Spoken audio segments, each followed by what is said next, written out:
राधे राधे, जय श्री कृष्णा। कैसे हो आप सभी? आशा करती हूँ आप सब अच्छे होंगे, मज़े में होंगे, स्वस्थ होंगे और आप सभी महिलाएं करवा चौथ की तैयारी कर रहे होंगे, है ना। तो चलिए आज हम करवा चौथ की पूजा विधि, नियम जो है वो मैंने कल की वीडियो में डाली हुई है। आज जो मैं डाल रही हूँ ये है आज की वीडियो में जो है व्रत की कथा, जो बहुत महत्व होता है। कथा सुने बगैर यह व्रत पूर्ण नहीं माना जाता, क्योंकि करवा चौथ के दिन का जो ये व्रत है होता है, उस व्रत के दिन इस कथा को श्रवण करेंगे तभी आपका व्रत जो है पूर्ण होगा, पूर्ण माना जाता है। क्योंकि कोई भी व्रत बिना कथा के पूर्ण नहीं माना जाता।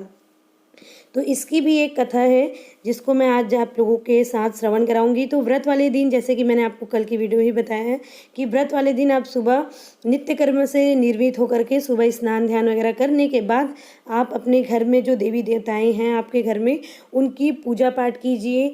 नहाने के बाद आप मस्त श्रृंगार कीजिए। आपको जितना श्रृंगार आप रोज़ाना लेती हैं वैसे ही आप श्रृंगार लीजिए। सुहागन है तो आप मस्त साड़ी पहनिए, जो भी आपको पहनना है, मतलब कि साड़ी नहीं, जो भी आपको पहनना है आप पहनिए। साड़ी का महत्व है इसलिए मैं आपको बोली साड़ी पहनिए, सिंदूर लगाइए, चूड़ी पहनिए, नए नए हर चीज़ों को नई नई पहनिए। आप बिल्कुल अच्छे से सज धज करके तैयार हो जाइए, क्योंकि वो दिन हर औरतों के लिए बहुत ही ज़्यादा महत्वपूर्ण वाला दिन होता है। करवा चौथ का दिन ही ऐसा दिन है जो हम खुल कर के तैयार हो सकती हैं, पहन सकती हैं और सुंदर दिख सकती हैं। तो आज के दिन हमको श्रृंगार करना होता है। उसके बाद हमें पूजा पाठ की तैयारी में लग जाना है शाम को। तो शाम 4 बजे आप अपना करवा माता की पूजा इस तरह से पीढ़ा में विराजमान करके करवा माता को आप विराजमान कीजिए। अपने सासू माँ के लिए चढ़ावा निकालिए, पहले माता को चढ़ाइए, उसी चढ़ावा को आप अपने सासू माँ को दे दीजिए, अगर आपकी सासू माँ सुहागन हो तो। नहीं तो आप किसी पंडिताइन को भी दे सकते हैं, अपने घर के कोई बड़े जो सुहागन हैं उनको आप दे सकते हैं। इस तरह से इसका मैंने कल की वीडियो में बता दिया है। आज की वीडियो में कथा सुननी है आपको, तो चलिए हम कथा की ओर बढ़ते हैं। तो कथा में मैं आप लोगों को आज सुना रही हूँ, और जय बोलवा दीजिए करवा माता की जय, गणेश जी की जय, गौरी गणपति की जय। गौरी गणपति इसमें आप बनाकर ही पूजा कीजिए। गौरी गणपति के बगैर कोई भी पूजा पूर्ण नहीं होती है फ्रेंड्स, आप लोग इस बात का विशेष ध्यान रखिए। तो किसी भी व्रत हो, किसी भी पूजा हो, आप गौरी गणपति जरूर विराजमान कीजिए। और चौथ का जो व्रत होता है वह गणपति जी का ही व्रत है, जो संकटी व्रत के नाम से भी इसे जाना जाता है। संकट हरण करने वाले ये इस व्रत को माना जाता है। तो चलिए मैं आपको कहानी सुनाती हूँ। कथा इस प्रकार है। इसमें गणेश जी की पूजा होती है। सुहागन स्त्रियां जो होती हैं वह अपने पति की दीर्घायु के कामना से यह व्रत को करती हैं।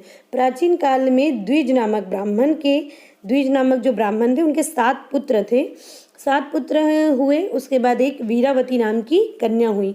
वीरावती पहली बार करवा चौथ का व्रत करने लगी, लेकिन वह भूख और प्यास से व्याकुल होकर मूर्छित होकर पृथ्वी पर गिर पड़ी। मूर्छित मतलब कि वह बेहोश हो गई और पृथ्वी पर गिर पड़ी। तभी सब भाई यह देखकर रोने लगे, क्योंकि वह अकेली बहन थी और 7 भाइयों की लाडली बहन थी। इसलिए वह सभी भाई चिंता करने लगे और रोने लगे। एक भाई ने जल से मुंह को धुलाकर, छोटे भाई ने वट के वृक्ष के ऊपर चढ़ करके छलनी में दीपक जलाकर बहन को दिखाया और कहा कि बहन, चंद्रमा निकल आया है।